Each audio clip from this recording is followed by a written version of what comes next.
Olá, meu nono ano. Bom dia, tudo bom? Prontos para mais uma aula?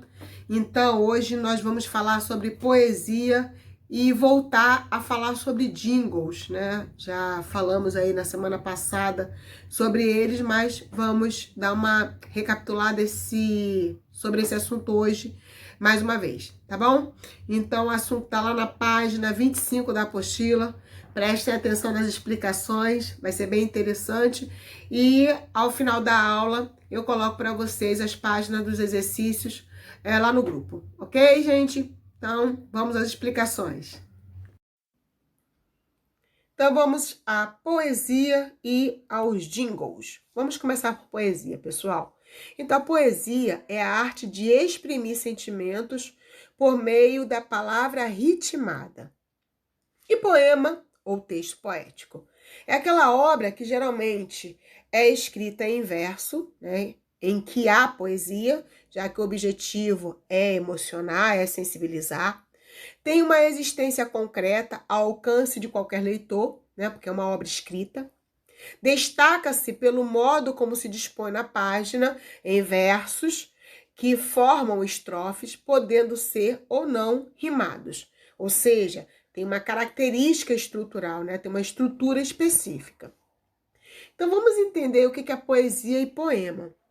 Eu trouxe para vocês dois conceitos iniciais, justamente para a gente falar sobre isso. Existem muitas pessoas que confundem poesia e poema, achando que é a mesma coisa, e não é, né? Então, é bom que seja destacada a diferença entre poema e poesia.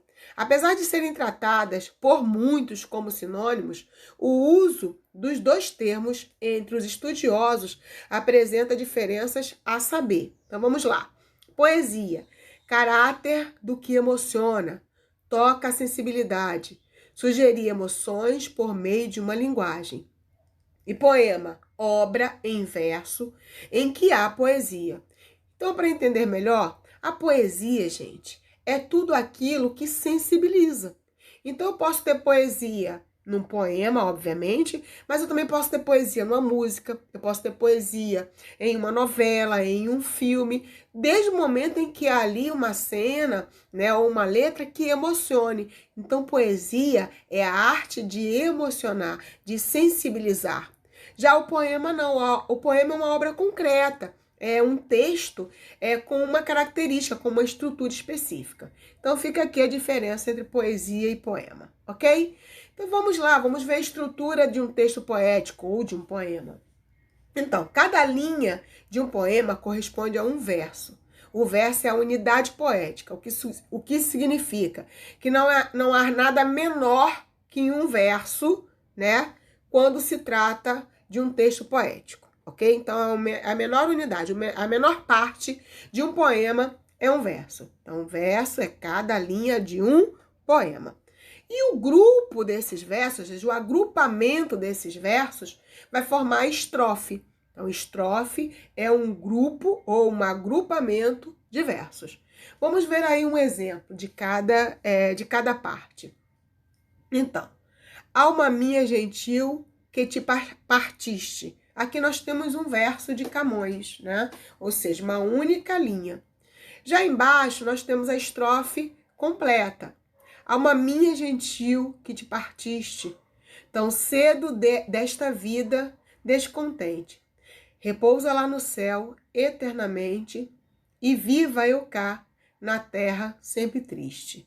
Então nós temos agora a estrofe do poema de Camões, ok? E a rima, gente?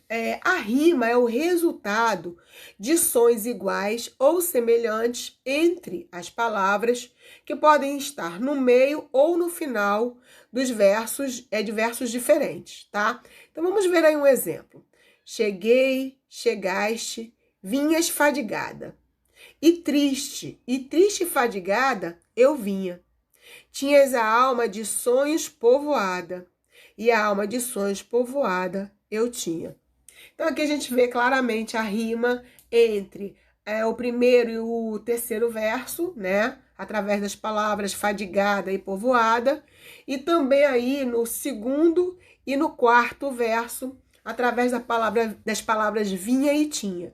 Lembrando que a rima ela não é obrigatória em todos os poemas, ok? Mas é aí uma das características que dá rima, né, e melodia, ou melhor, que dá ritmo e melodia a um texto poético. Bem, de acordo com a disposição das estrofes, a gente vai ter uma classificação. Então, vamos ver aí. Quanto ao número de versos agrupados, as estrofes recebem diferentes denominações. Então, a gente tem estrofes de 2 versos, que vão se chamar de dístico. A gente vai ter estrofes de 3 versos, que vão se chamar tercetos, no caso, né? De 4 versos, que vai ser um quarteto. De 5 versos, que vai ser uma quintilha. E aí, observando, segue uma lógica numérica, né? Então, 6 versos, sextilha, 7 versos, setilha, 8 versos, oitava, 9 versos, nonas e 10 versos, décimas, ok? Então, a gente tem essa classificação aí para as estrofes de acordo com a quantidade de versos que essa estrofe apresenta. Bem, agora vamos para os jingles e vinhetas. Não é novidade, né? É um assunto que já foi falado para vocês em aula em uma aula passada. Então, a gente sabe que o jingle é aquela mensagem publicitária, musicada aí, né? Que inicialmente foi vinculada ao rádio, mas que hoje, né, atualmente, ela está vinculada aí à televisão e a vários meios de comunicação, né? Deve ser marcante, simples de lembrar e rimada, justamente com o objetivo de se memorizar muito facilmente. O objetivo é esse, associar um jingle a uma marca, a um produto, para que o ouvinte, né, desse jingle possa pegar a mensagem muito rapidamente e ficar com essa mensagem gravada na mente, ok? O primeiro jingle surgiu em 1926, que foi um comercial de cereal matinal, né? E o auge dos jingles aí foi na década de 50, mas a gente sabe que ainda hoje temos aí muitos jingles presentes nas nossas vidas, ok? Então, antes da gente ir para as atividades, vamos assistir aí a alguns jingles famosos na história das propagandas aqui no Brasil. Tá bom, gente? Depois dos vídeos, eu vou colocar para vocês lá no grupo as páginas das atividades, ou melhor, as páginas dos exercícios, para que a gente possa exercitar, tá bom? E aí, ao longo da aula, a gente vai tirando as dúvidas. Então, vamos lá.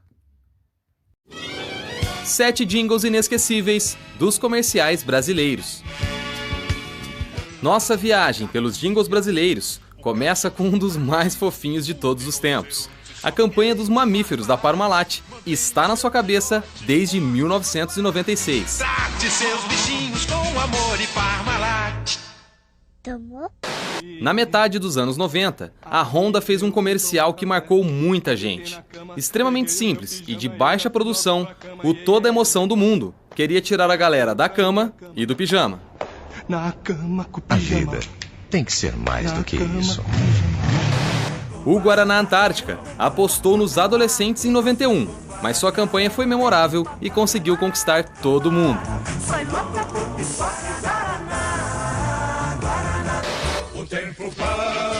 O tempo passa, o tempo voa e o Banco Bamerindos já nem existe mais. Agora seu jingle ainda pode ser ouvido por aí, atravessando gerações. Outro jingle que atravessa gerações é o do Big Mac. Todo mundo sabe de cor os ingredientes do sanduíche do McDonald's por causa da sua música. E na época, não era raro que lojas da franquia concedessem alguns bônus no pedido se o cliente arriscasse um mico e soltasse a voz no balcão. Pôneis malditos! Com os pôneis malditos, a Nissan aumentou as vendas da sua Frontier em 81% e teve o 9º vídeo mais compartilhado do mundo todo em 2011. A Oral-B apostou em diversas plataformas e lançou uma das músicas mais lembradas do Carnaval de 2013. E pra você, qual propaganda tem o jingle mais grudento de todos os tempos? Cante aí nos comentários. E se você passar o dia cantando eles, nem vem querer colocar a culpa na gente, beleza? Quer beijar a piriguete, a Ivete, a Margarete. Para mais vídeos como esse, fique ligado aqui no Mega Curioso. Com a garçonete.